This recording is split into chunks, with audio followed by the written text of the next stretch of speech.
Barking news! Mga higanting hayop na tamaan. Giant cat sa Cotabato. At aso na sinlaki ng tao.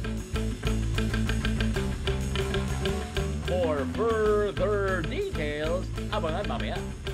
Through our Freliano po, ang inyong pet ambassador. Ang kaha nating si Jasna, cat lover daw talaga. Taong 2017 nang mapulot ni Jasna ang Puspin o pusang Pinoy na si Pipo habang nagbabakasyon siya sa Sultan Kudarat. Sabi nung may-ari, pwede ko siyang dalhin sa Cotabato para alagaan kasi meron daw po na kumakain doon na pusa, kinakain yung mga kittens. So sabi ko, kukunin ko na lang. Nang iuwi niya ito sa kanilang bahay sa Cotabato, nagkaroon ito ng anak kay Eros, ang alagang Persian cat ng kanyang mga magulang. At ang naging anak nila, ang bouncing baby boys, kittens, na sina Oreo at Shadow na ipinanganak noong July 2018. Nung pinanganak po si Shadow at Oreo, compare sa mga Puspin, mas malusog po yung may half-breed po. Kung normal na bigat ng isang domestic cat ay 4.5 kilograms, si Shadow ay 8 kilos. At mas malaki pa si Oreo na ngayon ay 9 kilos na. Doble sa normal na bigat ng pusa. Kaya po yan sila ganyan. Kasi po wala ring exercise, hindi nakakatakbo masyado dito sa bahay. Then hindi namin pinapalabas kasi po busy ako sa trabaho. So, tulog lang sila tapos kain. Alam niyo ba na ang largest cat according to the Guinness Book of World Records ay may bigat na 418.2 kilograms? Kasi bigat ito ng 8 sakong bigas. May lapad itong 3.33 meters at may taas na 1.25 meters mula pa hanggang balikat. Singhaba ng isang gitara at singlapad ng 3 pinto. Itong si Hercules, isang adult male liger, hybrid ng lion at tigress. At ang kinakain nito araw-araw, 14 kilograms of meat lang naman. Pang 1 month supply ng meat na ito ng isang tao. Ayon kay Jasna, wala naman daw siyang ipinaiinom ng vitamins para mas lumaki o tumangkad sino Oreo at Shadow. Sadyang hindi lang daw maawat sa pagkain ng mga ito. Ang araw-araw nilang kinakain, regular cat food. Boiled chicken at inihaw na isda. Cat life at its best.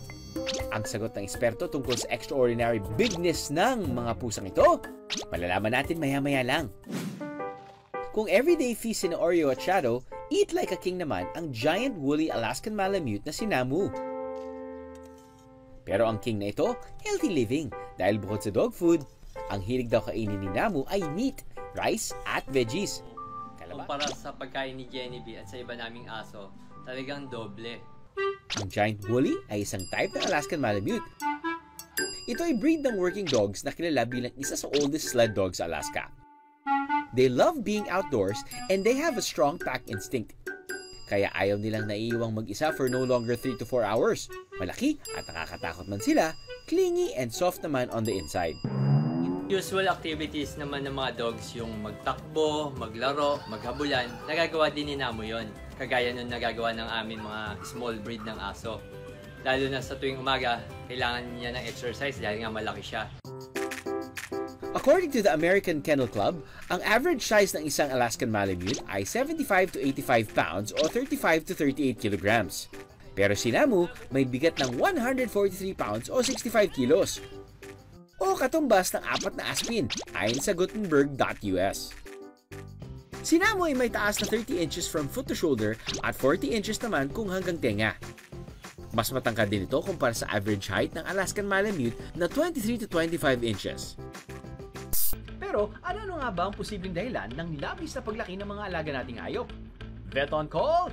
Pasok! There are 2 main reasons kung bakit nagkakaroon ng oversized o sobrang laking aso o pusa. First, genetics and breed. Ang genes at ang breed ng isang hayop ang nagdedetermine ng growth rate o bilis ng paglaki at kung gaano maging kalaki ang isang hayop. There are breeds na mas mabilis ang growth rate. Like for dogs, we have Great Dane, Alaskan Malamute, English Mastiff, and for cats, we have Maine Coon and Bengal for example. These animals are particularly susceptible na maging oversized or sobrang laki because mas mabilis ang kanilang growth rate. Ang pangalawang factor at ang pinaka-common cause kung bakit nagkakaroon ng labis na paglaki ang ating mga pets ay nutrition, particularly overfeeding.